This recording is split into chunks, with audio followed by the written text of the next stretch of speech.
gentlemen, welcome once again to another edition of the Mr. Warren Hayes Show. But look at that! I'm not alone, and I've got someone here with me. Well, not like physically here, but on camera with me. I have none other than CDannyMac of the Undisputed Future Podcast. Danny, how you doing? Warren, I am doing great. Thank you so much for having me. I don't do enough video content, so thank you for giving the voice that is your choice for NXT discussion a video platform. This is a very exciting opportunity, and it's something I've been looking forward to. You sell yourself in a very reputable way, as well as your wits and analysis on pro wrestling. You're somebody I look forward to working with, my dude. Let's get this thing going. Yeah, we've got it going here, and basically Danny is here because we're going to be doing here on the channel, and as well the on Danny's podcast as well. We're doing a joint venture here to bring you our NXT TakeOver Brooklyn 4 predictions. We're doing that together because I don't know how you go through this, Danny, but you know, when you do a podcast all by yourself, at some point it's like screaming into the void, right? And it's just, it feels good to be able to just bounce some ideas or some thoughts off of people, right? It's nice to have a point and a counterpoint. It's nice to have a couple collaboration. It's nice to have different views on the same point. I missed having a co-host in the past. Shout out to Nikki Six if you ever watch this on YouTube. But you're right, Warren. It does kind of feel like you're talking to your pets sometimes. I mean, I feel like I'm screaming at my dog over how bad I want Tommaso Ciampa to get hurt. Like, it's a very odd situation to sit and do a show by yourself. I've been doing it for quite some time, but the collaboration is definitely something that's been looked forward to on my schedule. Tell us about your podcast, Danny, under the Undisputed Future Podcast. Tell us more about it. What do you talk about on that podcast? Undisputed Future Podcast is the longest-running solo-produced NXT podcast available today. There's a lot of great NXT discussion sites out there, but I feel like I've been doing it the longest, at least running to this day. I do weekly episode reviews and even the occasional interview. If you go back in my collection, or if you go immediately to the spotlight on my SoundCloud, you will see I have a founding member of Sanity in Sawyer Fulton who joined me at a local comic book shop. So it's great to talk to former NXT talents. I believe Kimberly has a signing either this weekend or the next weekend I'm also trying to make.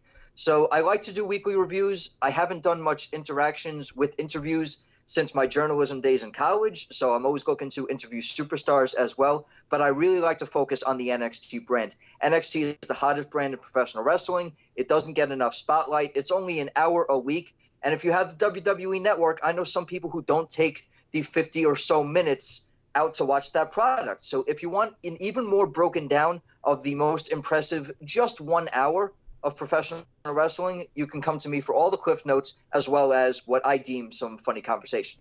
And it fascinates me sometimes when I realize that there are some people who have the network but don't watch NXT. That just boggles my imagination. I don't get it. Oh, I watch the pay-per-views. I pay for it for the pay-per-views. You're getting so much more with the best brand and the talents that focuses on wrestling. You're seeing the future develop in front of your eyes. That is true. I was taking a drink because I thought you were going to go on a tirade, but that's fine. That's fine. To further, the name inspiration came from the first ever NXT champion, that being leader of the Shield, the architect Seth Rollins, who will burn it down with Dolph Ziggler later on. If I can give a quick SummerSlam plug, I don't get to talk enough main roster coverage because of my love for NXT. And there you go. And everyone talks about main roster. We're special, Danny. We're special, you and I, talking about NXT. Collaboration time. Yes. And you're going to Brooklyn. You're actually going to be there. I'm going to be there live, for the 4th consecutive year, not with my best seats, but I'm not one to complain. I'm sitting in the lower rafters in the second row. I'm going to be joining up with a whole bunch of other podcast discussions at McMahon's Pub. If anybody who watches Warren's channel happens to be a New York native, also attending SummerSlam weekends, McMahon's Pub right around the corner from the Barclays Center. You'll see a huge meetup and some summer rantings among other great wrestling podcasts. Are you bringing signs? I am bringing signs. Can you make one? Can you make one for me? Oh, what are we doing? You want another Graps sign? I could do a fellow Graps tribute sign. Let's give it a shot. We'll see if we can get a Graps sign on TakeOver Brooklyn. Section 19, row 2. It's kind of camera side. I'll be facing the entrance ramp if that gives anybody camera perspective. Look behind the announcer's table. We'll keep our eyes peeled. Should we get into this, Danny? I think it's time to, as much as I love talking about being in the crowd, being a part of the audience and watching NXT any way you possibly can is what we're here to talk about, Warren. So let's definitely jump right into this. Go right ahead, my friend. Take it away. Versus Velveteen Dream. An egotistical exhibition. No championship on the line, but this could still mean huge things for the standing of either of these two men in the NXT universe. I absolutely agree. And the way I see it, like the way I see this happening, I think, to be honest, I'm a little surprised, and I don't know what you think. I'm a little surprised at how much chemistry they've shown with each other already. You kind of get the feeling that Velveteen Dream, I think he can work with anyone. I think he has just that natural confidence and ease, and to just easily get into a working relationship with them. And I also think he's a guy who works really well to get to help get guys over as well. He's a guy who he knows how to work his character to oppose anybody. You saw it with Ricochet, how they were both competing for the spotlight. You see it with Cassius Ohno, even a little bit, I guess, alluded to in their TakeOver Philadelphia match about how Dream is the future of NXT. Cassius Ohno is that old school, the past. He's had his run to no success. This is Velveteen Dream's time. And I still believe that it's Velveteen Dream's time. He's going to clash well with EC3. It's a huge ego versus a huge ego. One of my favorite rivalries, because both of these guys can play the heel character, Warren.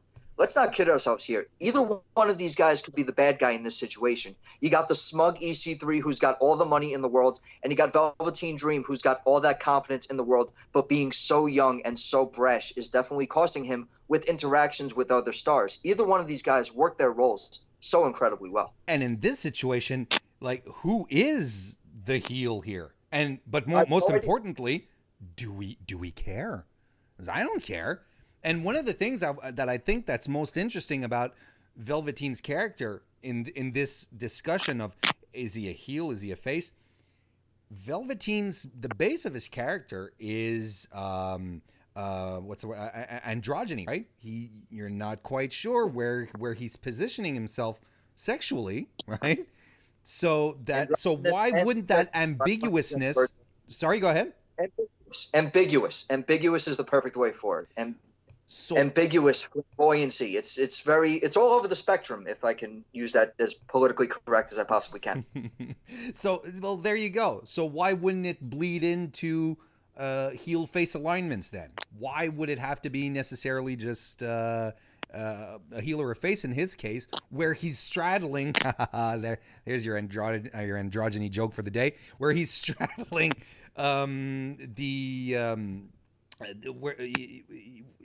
where he's straddling, either side.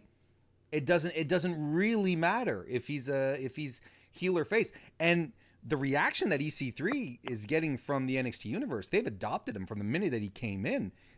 Everyone's been in love with him. They're happy that he's there.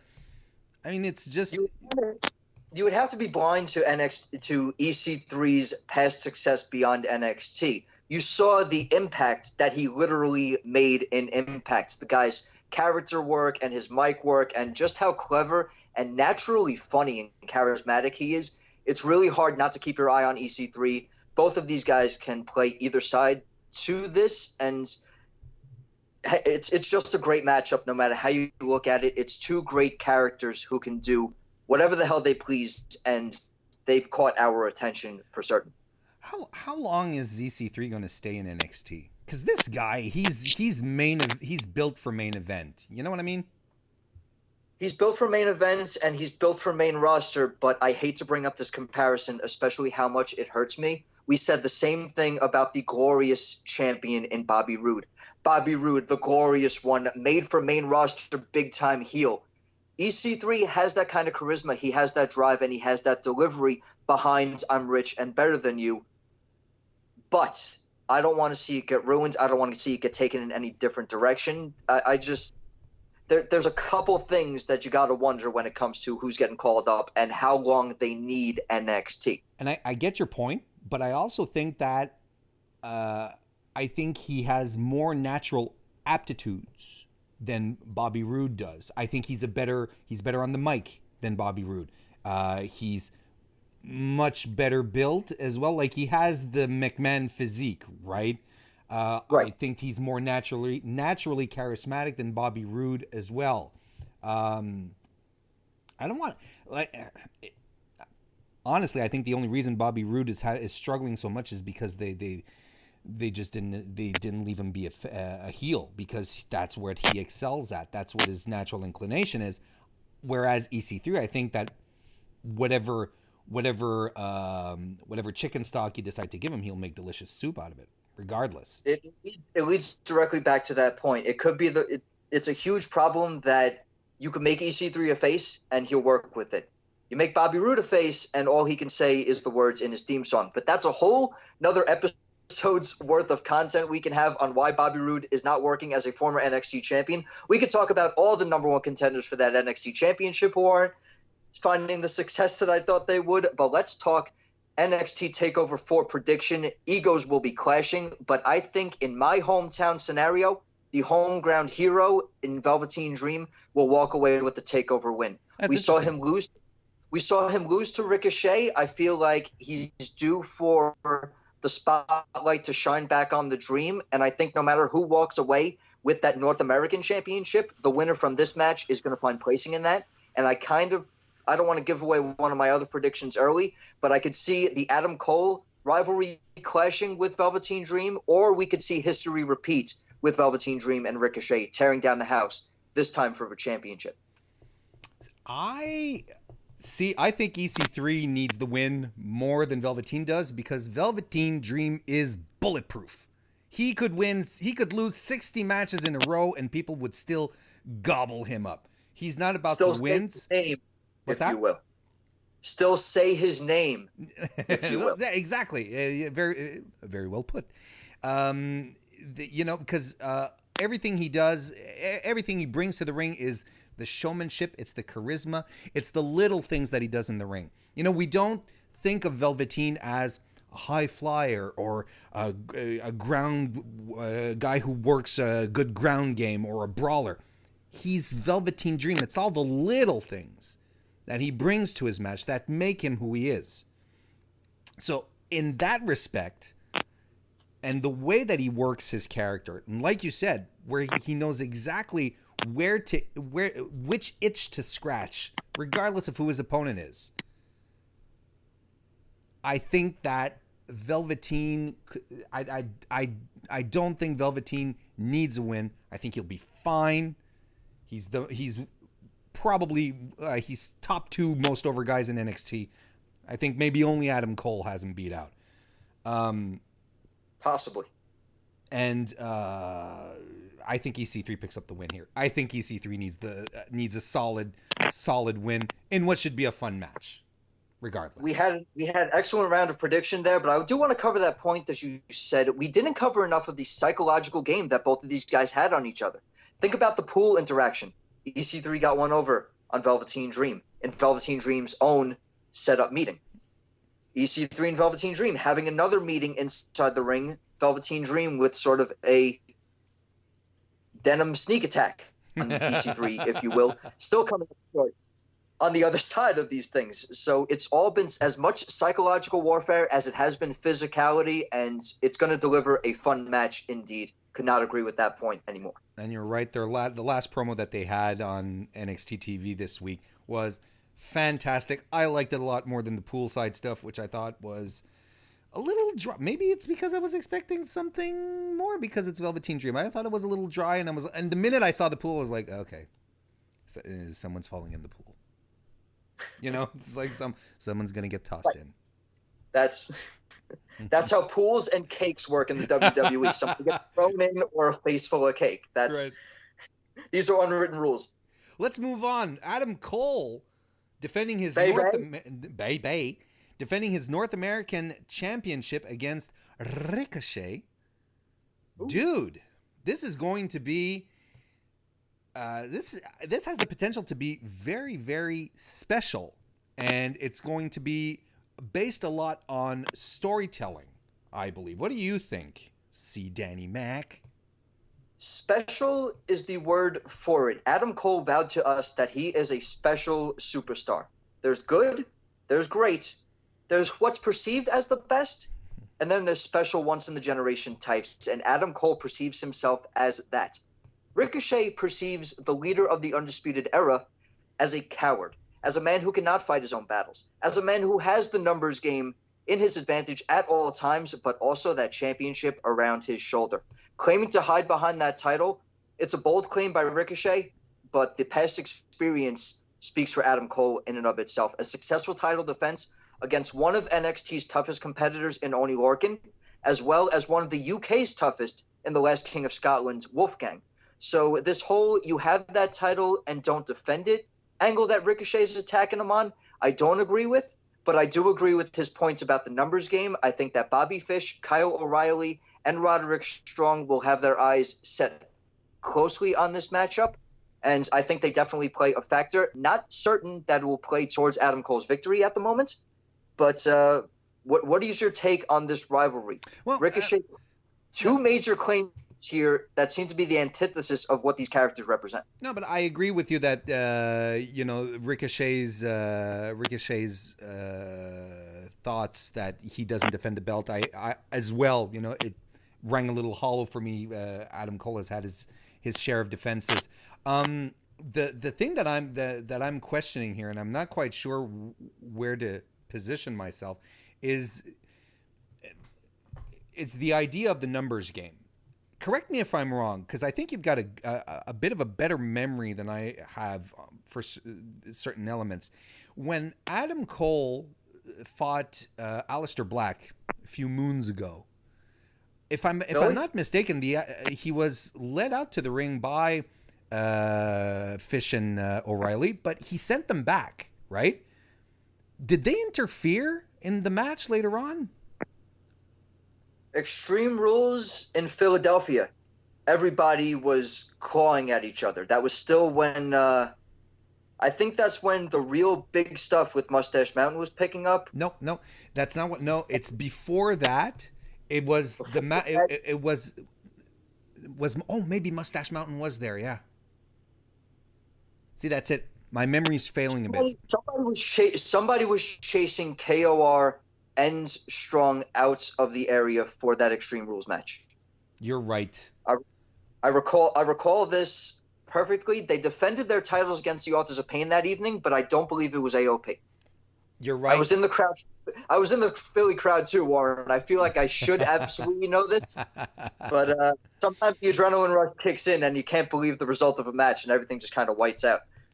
Because you're absolutely right. Because this is where I'm wondering, where I'm like, is Adam Cole going to, is he going to play the game where he's like, yeah, screw this, I'm going to get my boys to help me out here, regardless, or is he going to do one of these guys stay back, I've got this, a la Oney Lorcan, But remember the interference at the end of the Oney Lorcan match as well.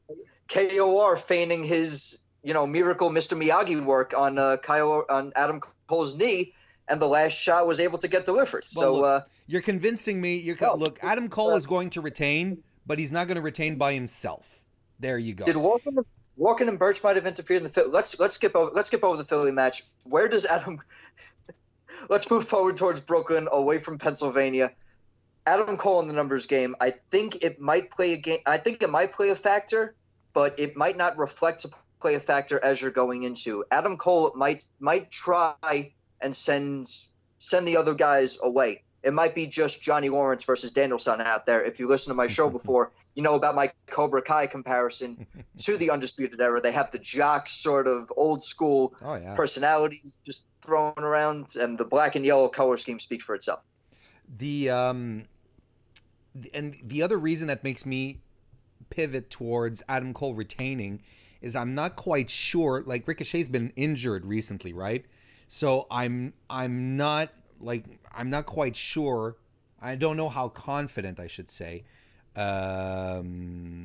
NXT management is to put a title on him. I think this is a match that we all want to see, but are we putting a title on Ricochet if he's already a little injured? Does he need a little more time off? Like, we don't know exactly what the deal is. So that's one of the things that's keeping me a little iffy, I guess. So anyway, I think Adam Cole is going to retain on this one here.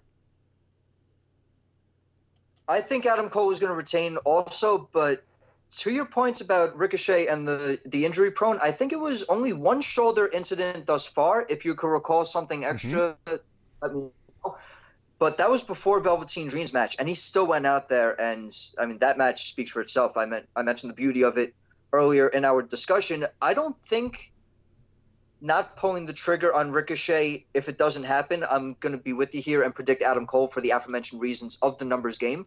But I don't see Ricochet as a completely one-sided decision that Adam Cole is keeping that title. I think there's enough faith in Ricochet. I think that they could push this superhero healing magic with his abilities to rebound and want to push himself to be that workhorse champion, because that's what I foresee this North American title becoming. I foresee it as that workhorse title that all these guys want the opportunity to come through and shine on. And who's going to be the first one to take away the inaugural reign from Adam Cole? It could be Ricochet, but I don't think it happens in Brooklyn 4. Adam Cole and the resulting members of the Undisputed Era debuted at TakeOver Brooklyn 3, and I foresee that success maintaining itself. I see Adam Cole walking away with that title, but by hook or by crook, I think it's because of nefarious means and the numbers game with his brothers in arms of the Undisputed Era. And I agree. We're moving forward with this, though. Any more final thoughts on Ricochet and Adam Cole? Everything has been said. All right. Otherwise, we are moving on to continue the discussion. We're not moving too far away from Undisputed Era. This is Mustache Mountain going for their 5-star worth redemption against Kyle O'Reilly and Roderick Strong. Warren, I don't have to sit here and remind you of that absolute classic that focused on Trent Seven's knee going back just a few weeks. The 5-star in Full Sail, as I like to refer to it as, absolute spectacle of a match. That in and of itself was a takeover-worthy championship match. How can you look at that? How can you dislike tag team wrestling after seeing that match? It is impossible. That was fantastic. People do it. And even before that, CDannyMac. Even before that, in the UK, at that during the UK tournament, the second day, which was more of an NXT UK showcase. The match they had there was amazing. The one that where Mustache Mountain actually won the titles. It was fantastic. The 6-man too, British Strong Style, taking on 3 members of Undisputed Era. I'm going to tell you one thing. Everyone is going to clamor and claim, and with reason, Tommaso Ciampa feud of the year, and you'd be hard pressed to find something more compelling. But holy crap, Undisputed Era and the British Strong Boys right underneath, because they've delivered consistently great matches. Whether it's been Strong and Done, or like you said, the 6-man affair, everything has been fantastic with these guys. Everything. But maybe we're getting a bit off track. You put any combination of either of those 6 guys, and they're going to tear the house down. But the main focus, Kyle O'Reilly and Roderick Strong, piecing together as a much better tandem of the Undisputed Era than I expected. We know the history and the success of Red Dragon as ROH Tag Team Champions. We know how good the chemistry between KOR and Bobby Fish are. But Strong and O'Reilly able to deliver the same caliber of tandem offense despite not having that sort of tag team claim to fame. What the hell, right? Right. I mean, there's no other reason. That's how you. All 4 of these guys. I probably should have said 7 guys. You take any combination of these 7 guys, and it'll be magic. Because I'm kind of clamoring for Pete Dunne versus Adam Cole, North American versus United Kingdom champion, at some point. But before we drift too far into singles action again, tag team prediction, I'm predicting the Undisputed Era once again success because of their homegrown in Brooklyn, because of their debut in Brooklyn. I see them having success here. But with the launch of the NXT UK brand, I don't know if these guys go in as leaders of the division with titles, but goddamn, they're going to go in as leaders of this entire NXT UK division. It's going to be something special. Trent Seven, Tyler Bate, and Pete Dunne all have something unique to deliver in amongst themselves. I just don't see them walking in and developing that brand with the NXT Tag Team title gold, but I know that this match is going to be the perfect showcase to once again exhibition how good their delivery is in the ring and why NXT UK is going to be just as must-watch television. And breathe, Danny, breathe. Don't forget. Holy crap. It's also CD is one word like the compact disc, because 2018 and I still listen to CDs. There's a whole lineage of my nickname that went back a couple episodes. If you want to go back to episode 50 and check that out. But hey, Warren, what are you thinking here? What am I thinking? I'm thinking first and foremost, I'm thirsty. This episode independently produced, so brought to us by absolutely nobody. No, yeah, exactly. But this, I don't know. Do you guys? I was asking this on my SummerSlam prediction show. Lime Pepsi? Is this something that exists in the United States? Because it is fantastic. I came across it in the past. I believe it's discontinued in the U.S. Really? But I love Pepsi Twist. Vanilla Coke is a personal favorite of mine, but Vanilla Pepsi is definitely better. It's really good. It's a seasonal thing. Like at the end of the summer, it'll be gone. So I'm sort of hoping that if I talk about it more and more on stream, maybe someone from Pepsi will hear and they'll send me a couple of cases to, for the winter time to be able to hold me over. Anyway, Pepsi was placed right in the college that I went to right across the street. So up in Purchase, New York, PepsiCo. Listen to my boy Warren Hayes. Pepsi with lime. Give me all the lime Pepsi. Give them all the lime Pepsi. All the and give me your prediction right here. NXT Championship matchup. All right, so to come back to our tag team match, I think that Undisputed Era winning here is a shoo-in. I don't see the British boys winning. This is the match, by the way, I am most looking forward to the entire evening. It has that dark appeal like Oney Lorcan and Danny Burch versus Undisputed Era did. But then again, the Oney Lorcan Danny Burch match, no one like Lorcan and Burch didn't have the mystique that Mustache Mountain have now been able to build for themselves in the eyes of the NXT universe or the fans, whatever you want to call them. That took everyone by surprise. I think that match with everyone's jaws just dropped and was like, holy shit, what am I looking at? Aren't these guys supposed to be mid-tier jobbers? And they're putting on the match. I can't believe I'm watching this match on a regular episode of NXT television. Like I mentioned, tag team championship, takeover quality. Yeah. Unbelievable spectacle in full sound. So, see, what I see here in this match and the outcome of this match, maybe it's a little more the business side. I don't see I don't see Mustache Mountain retaining or regaining the titles, just because I think they're meant to be figureheads over on the UK side. They're going to have their own title belts, tag team title belts over there. They'll be able to grab those and defend those. I don't think they have to carry over the North American ones. What I see here is some brilliant, absolutely brilliant positioning from all of NXT here to help create the mystique behind these guys, including Pete Dunne, which has been happening for months now, but now a specific focus on Tyler Bate and Trent Seven, so that when the UK brand launches, the more, it's funny to say, the more casual NXT fans, they don't really exist, but maybe those who aren't as familiar with the UK brand, at least they'll be able to say, hey, I know those guys. These guys fucking rock. Same thing with Pete Dunne. Pete Dunne is a real... What's that? I got a couple people that might actually classify themselves as casual NXT fans. Like, a lot of people will watch just the TakeOver events, and that's a perfully fine schedule to run on. That's absolutely fine. But the point is here is that I think that they're building the UK stars on North American soil so that when the UK brand begins, the North American audience, their eyeballs will also shift over there. And I think it makes perfect sense. But like I said, I don't think that Mustache Mountain is going to win, but I think we are in for a goddamn treat. Going to be an excellent match.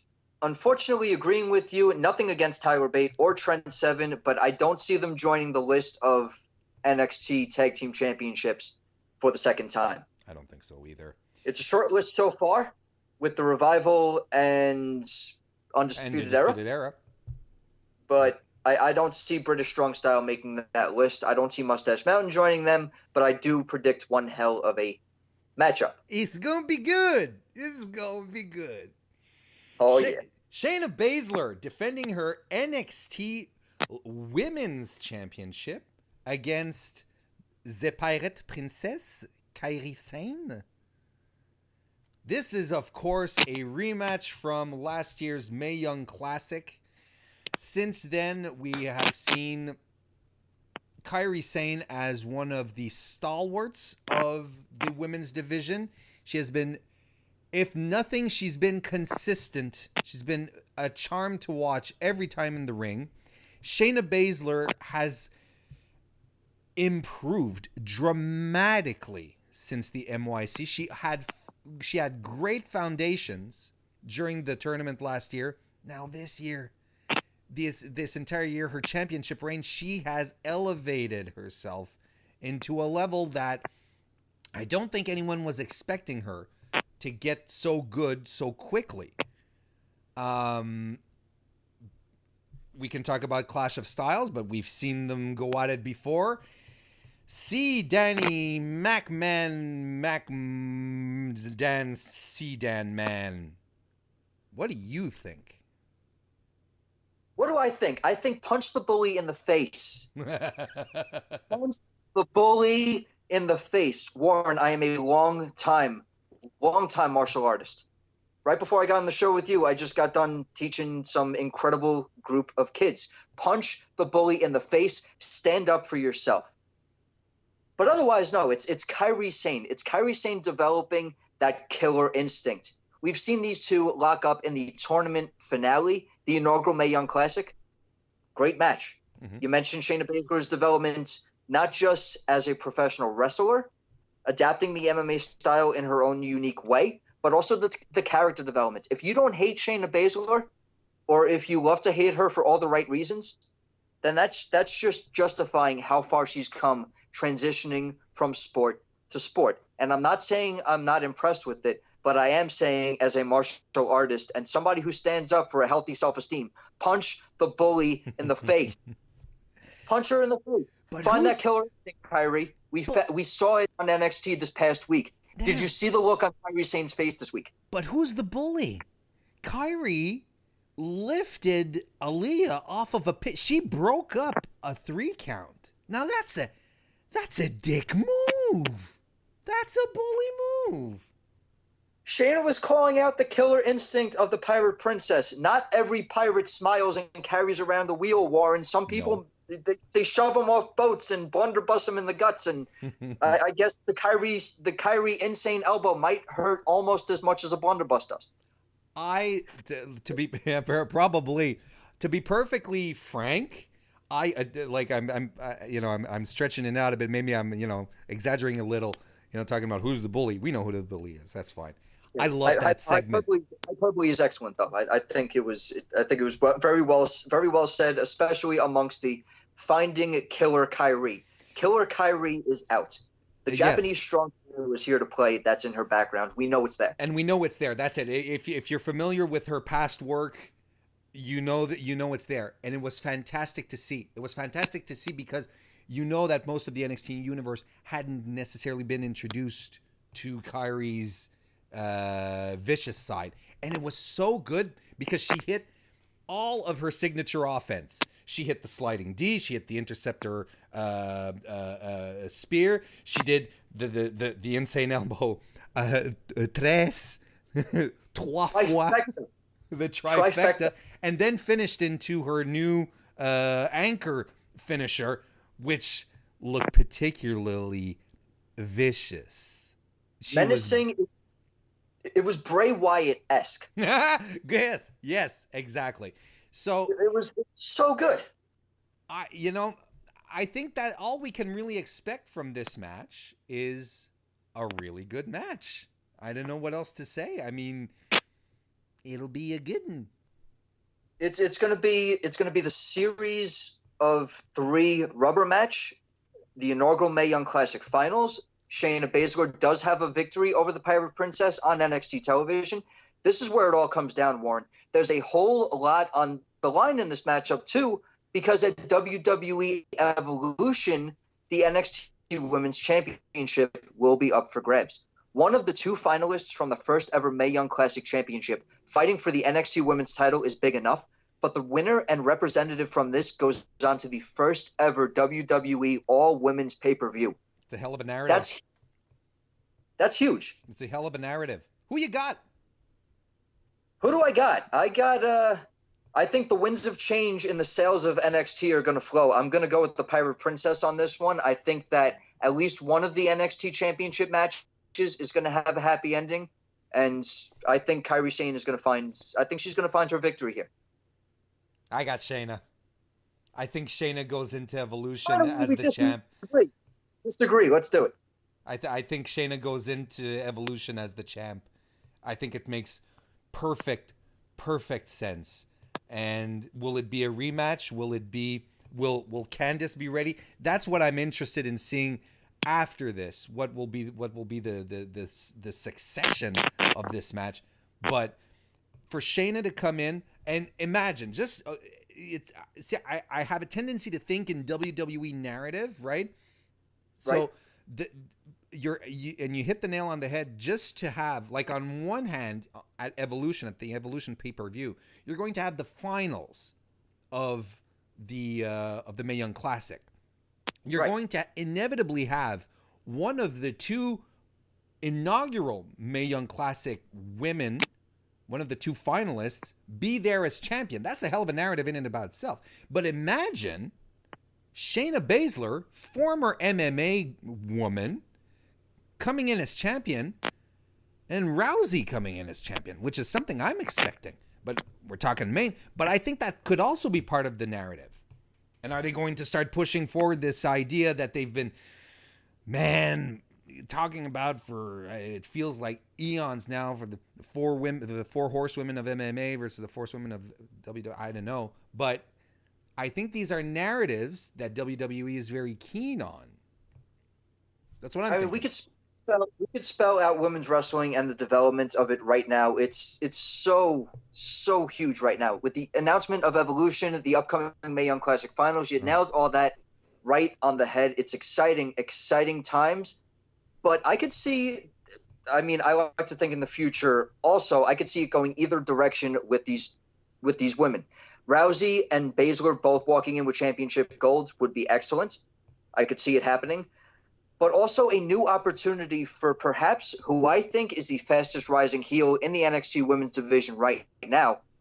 I could kind of see Bianca Belair stepping up to a defending champion, Kairi Sane.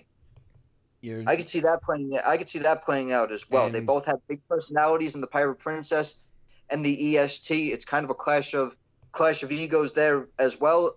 There's a whole lot to look forward to in the women's talent up and down the brands, no matter how you spell it. Mae Young Classic 1 Finals rematch for the NXT Women's Championship is bound to be another special matchup for an NXT Brooklyn Women's Championship matches. We know of its history. Bayley gets 2 of them against Sasha Banks and Asuka. And then we had last year, which I perceive as a very underrated matchup, Mr. Hayes, in Ember Moon versus Asuka. No, I don't consider it underrated. I thought it was fantastic. This match joins a very lucrative list in those regards. That was Asuka's last match, right? It was Asuka's last match in NXT. She took the Eclipse and then shipped the collarbone, and we saw her on. It was fantastic. Whoa. One of my first articles that I wrote on Fansided DDT was Asuka's top 5 matches. I wrote an article leading up to her main roster debut. I put that match on the list. It was fantastic. Good stuff. I don't think it's underrated. I think it's one of her best. I want to see Asuka and Ember Moon go at it again. Anyway, we're getting off track. We're getting off track. Talk about all the NXT Women's Champion greats. Let's talk about 2 current NXT Championship contender greats. I'm talking about the formerly known as DIY. You know the saga. You know the story. No, it's Johnny Gargano. Who? It's Johnny freaking Wrestling. What? Versus the Psycho Killer, the Sicilian Psychopath, the defending NXT champion. It still hurts in my soul to say. Tommaso Ciampa. It still doesn't work. Tommy Entertainment, the finest sports entertainer in all the world, if you ask him and maybe a few select other people. That facial expression kind of sells it all. See, this is why, if you're listening to the podcast, then you have to turn over to my YouTube channel, and you have to see me pull the faces I'm pulling right now. You got to see the look of, I guess, shock and disgust with a little bit of comedic stroke. I'd say come from Mr. Hayes on the video side of things. I can't wait for this thing to be up on YouTube. But the DIY saga, this story that's been told from Chicago to Chicago to Chicago to New Orleans, from New Orleans to Brooklyn. Back where DIY began. I saw Tommaso Ciampa hand out that very DIY t-shirt to Johnny Gargano. And now I saw it thrown from Zelina Vega back at Johnny Gargano. And now we're seeing it all clash together in a one-on-one matchup for TakeOver Brooklyn 4. And not just a one-on-one matchup. Who will be the last man standing? Who is going to really put the hurt on each other? I can't think of any spots they haven't done with their 2 former no DQ scenarios. The unsanctioned matchup, which the violence was very parallel to another unsanctioned matchup that I was fortunate enough to witness in HBK versus Triple H. Absolutely bloody and brilliant there. And there's Chicago street fight, where you thought it was all going to boil down, where you thought it was all going to come full circle, and Johnny was going to get his full-on redemption against his former DIY brother. Tommaso Ciampa not just walking away with the victory in Chicago, but walking away because of Johnny Gargano with this NXT title. Warren, it's been a bumpy and wild ride, and it's all led us here. What are your thoughts? First, by the way, before we get into the thoughts, Harry Wrestling Fan on Twitter, follow him. He's awesome. He pointed something out very interesting today. This is the first NXT Championship match that will be defended by 2 Americans since 2013. The last time 2 Americans wrestled for the NXT Championship were Bo Dallas versus Big E in 2013. Can you believe that? And when you think about it, you're like, yeah. It makes total sense. Yeah, that absolutely was the last time. It blew my mind. You think of these great NXT champions, and immediately it comes down to, I'm rocking. There you go. See? You got Shinsuke, you got Joe, okay. But Shinsuke, and then you think Finn, Sammy, Kevin, Bobby Roode's Canadian as well, Drew, Andrade, Alistair. None of them are American. Well, none of them are American. Well, think about it. He's earned himself a follow. That's for damn sure. Shout out. Shout out for that, man. He's awesome. You have to follow. If you do, and for all of you listening, it's at Harry Wrestling Fan on Twitter. Just go ahead and follow him. All his content is gold, and he's a big New Japan guy as well. So if you're not into New Japan, he's a great guy to sort of ease your way into it as well. It's fantastic. Anyway, what are my thoughts about this match? First and foremost, I still have trouble getting over that Alistair's not going to be involved. I thought that it was a fantastic way to keep the Gargano Ciampa story fresh. Tossing Alistair into the mix, you're like, whoa, okay. Third wheel. Let's see how this plays out. This is interesting. It added another dimension, and I was especially happy on another level for Alistair as well, because Alistair hasn't been in a for his entire run as champion, as short as it was. He was never in a main event. He was never in a takeover main event. Understandably so. Who the hell is going to overcome Gargano Ciampa? It's the biggest thing, not just in NXT, in WWE. It is huge. There's nothing on top of that, not even the title. So I thought this was an interesting way to get Alistair into the main event mix, which is important for his shine, I guess you'd say, for his eventual main roster call up. You want him to have his main event credentials behind him as well. Definitely. But if I'm able to move this aside and say, okay, look, Warren, never you mind. Alistair's not in. He's not involved. Just get over it and get on with your life. Look, we're in for something that should frighten us. We should all be scared for both these guys because, as you said, you don't know what they're going to do to each other. You just don't. No, exactly. What haven't they done? Exactly. You feel like they've done it. They tore the ring apart last time. What are they going to do? Are they going to start going Kota Ibushi on us and start jumping off shit? It's like that. What's next for these guys? Then again, I don't know how Mac may have inspired Johnny Gargano, especially this bloodthirsty Johnny Gargano who doesn't recognize Johnny Wrestling anymore. Warren, you mentioned the stat about two Americans colliding for this championship. Let me speak on behalf, just like an interaction between two Americans, it's going to be so unnecessarily violent. Mm-hmm. Mm-hmm.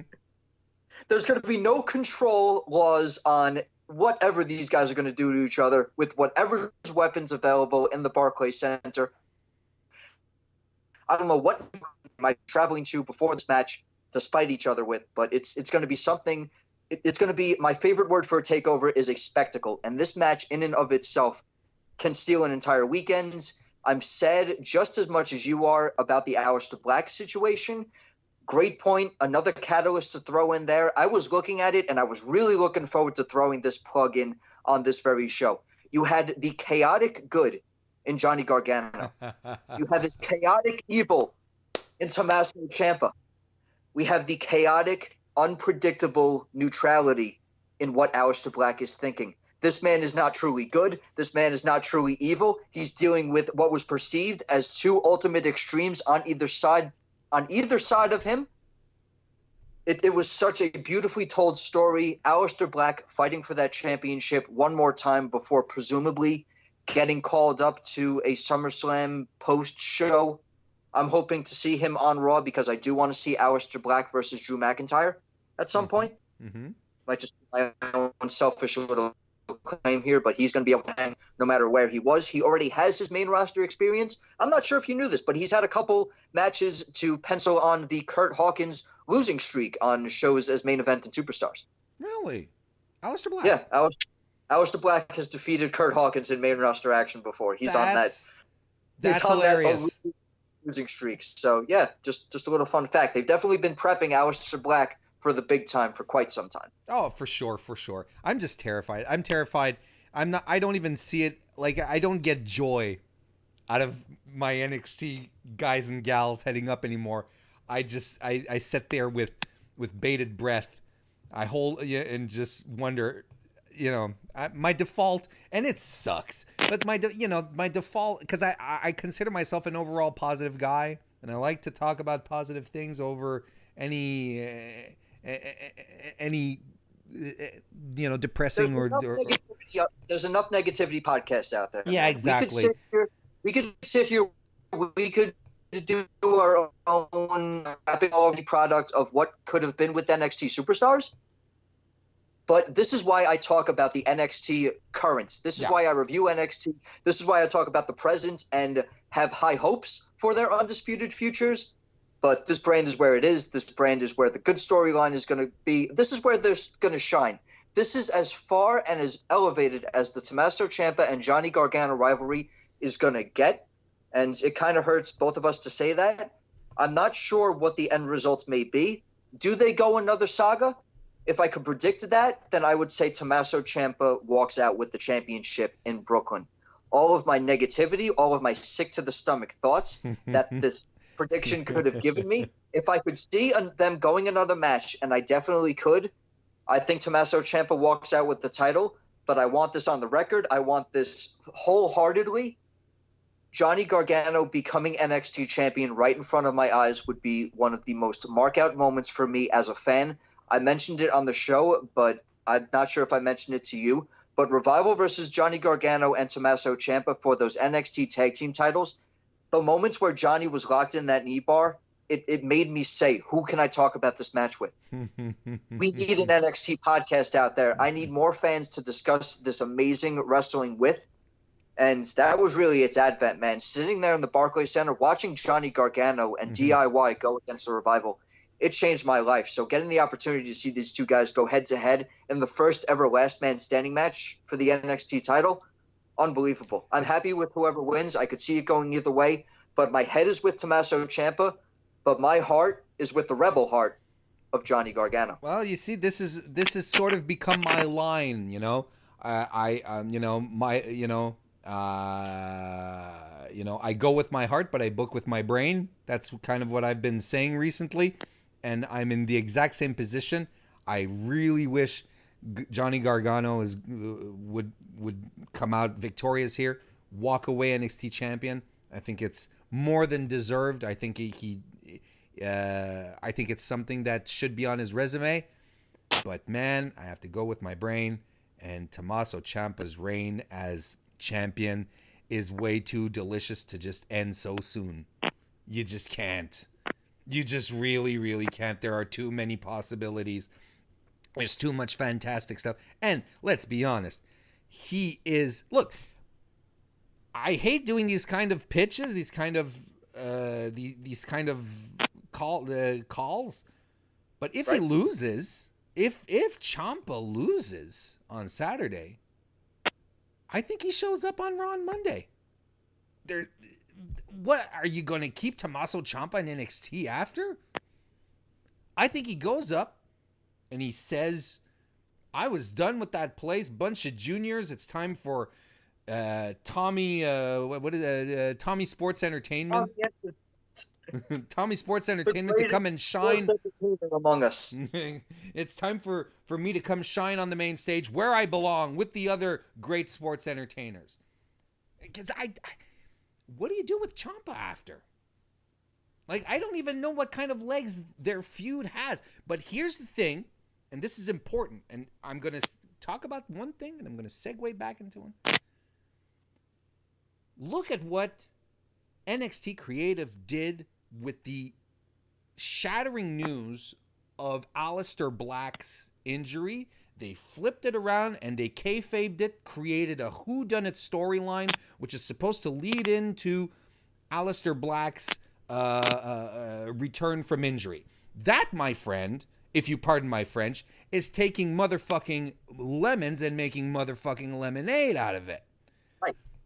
And I have 100% complete faith in NXT Creative to give me something compelling, just because, and this is proof again, what they did with Black is proof once again of how great they were able to spin this into something that is probably equally compelling as Aleister being in the match with the former DIY guys. So whatever happens with Ciampa and Gargano, I'm sitting here and I'm like, well, Ciampa wins. What do you do with him in NXT? Like, I wouldn't know what to do with them. But you know what? I'm ready to let myself be surprised, pleasantly surprised. Whatever they decide to do, I'm sure as hell going to be on board with it, because they've never really let me down. I can't think of anything associating this rivalry with disappointment. It just doesn't happen. Is this the last battle in the war is really what we have to ask ourselves here. This Aleister Black scenario was a complete monkey wrench, not just to the viewers, but obviously to the creative team. They ran with this thing. It's a whole whodunit, like you said. It's an episode of The Simpsons. If you've seen it, Who Shot Mr. Burns? It's Who Shot Mr. Burns gone NXT. And it's Louis Cartman's dad gone NXT. They got the entire, or at least like 90% of the locker room involved. They got guys who don't exist yet. They have a team that if you go back, and I could do another self plug for that Sawyer Fulton interview, the Wesley Blake, Steve Cutler, and Adelaide, now known as Jackson Riker, is a trifecta worth looking for on the NXT live circuit. Those guys got involved. Could this be a major debut for them? Could it be Velveteen Dream reliving his rivalry with Aleister Black? Could it be Lars Sullivan paying back for his broken jaw? Could it be your prediction, my friend, because I pay attention? Could it be Cassius Ohno? It's Cassius Ohno. It's Cassius Ohno. Let's talk about that in a second, though. Let's just wrap this up. So basically, I think we're both saying the same thing. Gargano, Ciampa wins. Rebel Heart says Gargano, but my head says Tommaso Ciampa through some sick, hardcore, nefarious means. It would not surprise me if Miss Candice LeRae were to shear her head again. I don't want it to happen. I want to see her as a competitive in-ring performer. I think she's done it with her role in the story, and she's made that clear. Yeah. But something can possibly cloud Johnny's judgment. I don't know. She took herself. They wrote her out of the angle. They wrote her out of the angle. She said it. I'm letting Johnny do his own thing. Juice? Are they going to pull out the juice? What do you think? Who knows? There's just blood. Much blood that can be done. Yeah, the bearing of the Crimson Mask for either one or both of these guys is entirely in the wheelhouse. Last man standing. What haven't these guys done to each other already is the major question going around in my mind. I think the only thing is bleed on each other. I think that's all that's left to do. I think that's it. I can't wait. I cannot. Final thoughts? I think we're both expecting a really interesting show. I think we're going to have a lot of fun with it. I think it's going to be fantastic. 100%. I think we not only see some incredible matchups, Warren, but I think we see, as tends to be a big spotlight in NXT, I think we see a shining debut in the audience. And riddle me this: who do you think it's going to be? Oh, bravo! I'm expecting plenty of that from Mauro Ranallo in the future, so I figured I'd jump first. Just get a jump on him. Yeah, Matt Riddle, man. I mean, it's the worst kept secret in the business right now. I think he's going to be in the audience. It was expectedly unexpected, I guess. I mean, you hear about guys taking themselves off of shows and appearances later on. Matt Riddle, a huge name. I know one recreational activity has gotten him in trouble with promoters in the past, and I'm not saying anything about myself being for or against it, but Matt Riddle, Canadian. As long as he stays, I'm Canadian, so it's legalized everywhere. As long as he stays in trouble, as long as he stays out of getting in trouble, that'll be fine. Yeah, as long as Matt Riddle finds himself out of trouble and just settles with the fine or whatever WWE is doing for that, his in-ring work and his character work should not take away from what he enjoys to do on his personal time.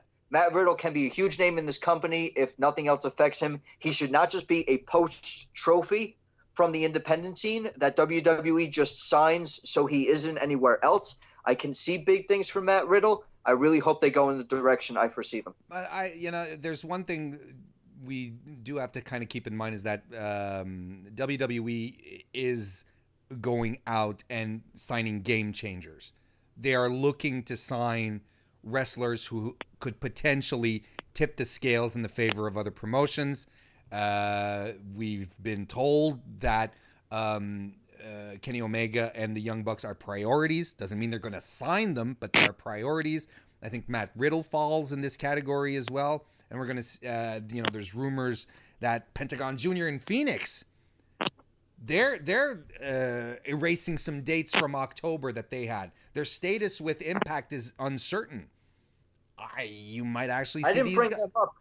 I'm certain how close they were to moving to the other side of Florida or away from Lucha Underground. But those are two debuts I would not mind seeing at all. Phoenix is one of my favorites in Lucha Underground. Oh, he'd be fantastic. He'd be fantastic, and he would fit right in the new 205 Live. But anyway, as it stands, Matt Riddle, I think, I think it's one of the worst kept secrets in the business right now. Like I said, he'll probably be in the audience. He'll give a nice big bro smile and a wave, and it'll be awesome, and everyone's going to mark out. It's going to be great. I'm actually looking forward and hoping that Stokely Hathaway might pop up as well. He lost he's a manager on the independent circuit, probably one of the best talkers on the indie scene. He's fantastic. He's a guy that he can talk in his way into anything. He can make you believe anything. He's one of these guys that you stick him with any wrestler, the wrestler goes over for sure. So that's, we haven't heard anything about being WWE bound, but we do know that he met with WWE officials in New Orleans and he left a really good impression. He recently, or one of his wrestlers, and the context escapes me and I apologize, but one of his wrestlers lost a loser leaves town match. So he's out of the indies. He's not taking any more dates. Will he be seated in Brooklyn? That'd be pretty awesome. I would actually like to see him paired up with the Mighty, because I think the Mighty have a lot of upside, but their downside is their natural charisma and limited promo work, which I think are weaknesses for them. But you give them a mouthpiece like Hathaway, holy crap, man! It'll be a whole new. It'll be a Zelina Vega taking over on Andrade Cien Almas's career. It'll be the same kind of takeoff for sure.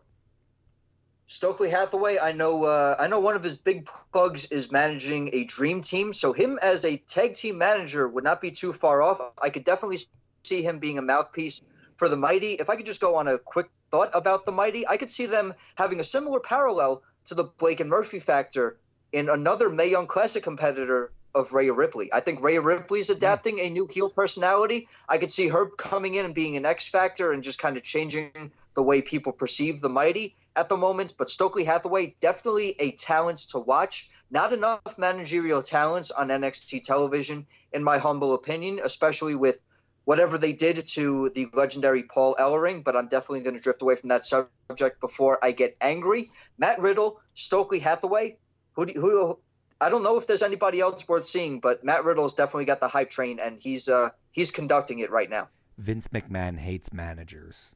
That's what happened. He hates managers. It's so wrong. It's too wrestling. Put Stokely Hathaway with the authors of Pain on Raw, and you fixed everything instantly. Boom, bingo. We're good.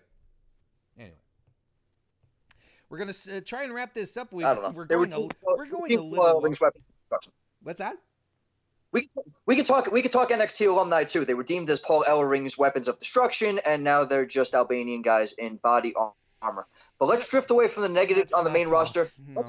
Let's talk the beauty that's going to be NXT TakeOver 4, Warren. I could tell you for a fact that the camera work and the reception on television, it does not do the Barclays Center justice some nights. And NXT TakeOver Brooklyn is one of those nights. There's something special in the atmosphere. When Triple H first introduced the concept of a takeover that did not take place in Full Sail University, you could feel the landscape of pro wrestling shift.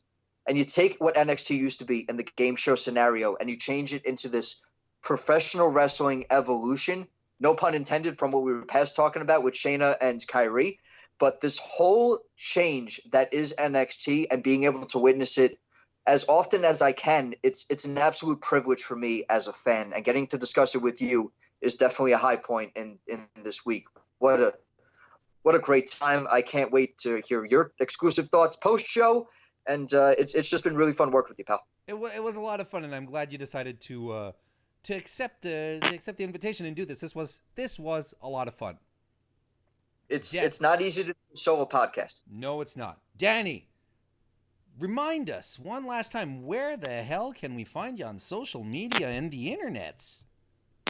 Mr. Warren Hayes and all you new members of hashtag Team NXT derives from a Survivor Series joke that I thought there was going to be an invasion angle coming about. Hashtag Team NXT. You can search that on Twitter. You can find all my thoughts there. But at podcast_UF is the Twitter. You'll find my primary source of any social media. You'll find my main roster live coverage on there as well. At podcast_UF is the Twitter. At Undisputed Future Podcast, all one word, is the Instagram.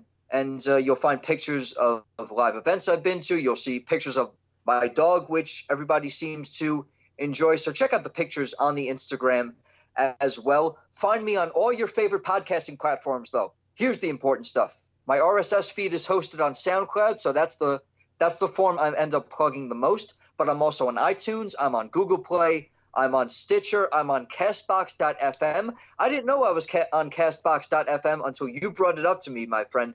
So thank you very much for that extra little plug I could add to the social media rundown.